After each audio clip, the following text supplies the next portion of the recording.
அண்மைச் செய்தி. திமுக 1000 விளக்கு தொகுதி முன்னாள் எம்எல்ஏ கு.க. செல்வம் காலமானார்.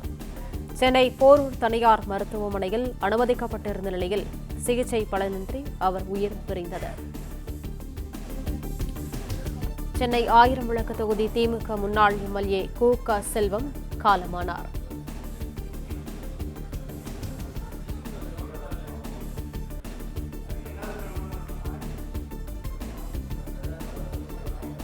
சென்னை போரூர் தனியார் மருத்துவமனையில் அனுமதிக்கப்பட்டிருந்த நிலையில் சிகிச்சை பலனின்றி அவர் உயிரிழந்ததாக தகவல் தெரிவிக்கப்பட்டிருக்கிறது. கூடுதல் விவரங்களை செய்தியாளர் கதிரவன் வழங்க கேட்கலாம். கதிரவன், வணக்கம். விவரங்களை சொல்லலாம்.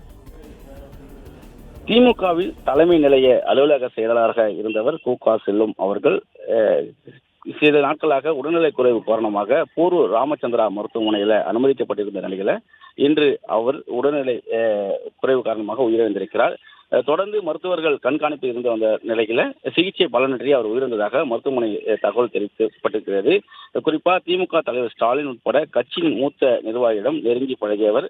சென்னை 1000 விளக்கு தொகுதியில 2016 போட்டியிட்டு வெற்றி பெற்ற எம்எல்ஏவாக இருந்தார்.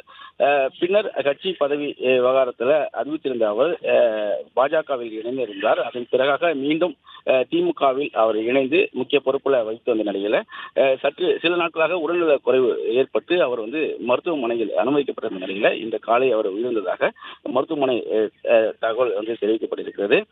குறிப்பாக பல்வேறு அண்ணா அறிவாலயத்தில் திமுக தலைவரும் முதல்வருமான ஸ்டாலின் முன்னிலையில் சமீபத்தில் இவர் மீண்டும் கட்சியில இணைந்த நிலையில அவருக்கு தலைமை செயலராக பொறுப்பானது வழங்கப்பட்டிருப்பதாகவும் திமுக சார்பாக தெரிவிக்கப்பட்டிருக்கிறது.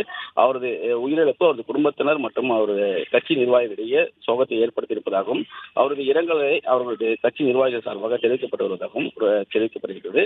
அவரது உடல் இன்று அவரது உறவினரிடம் ஒப்படைக்கப்பட்டு இறுதி மரியாதைக்காக அவர் வீட்டில் வைக்கப்பட்டிருக்கிறது. தகவல்களுக்கு நன்றி கதிரவன்.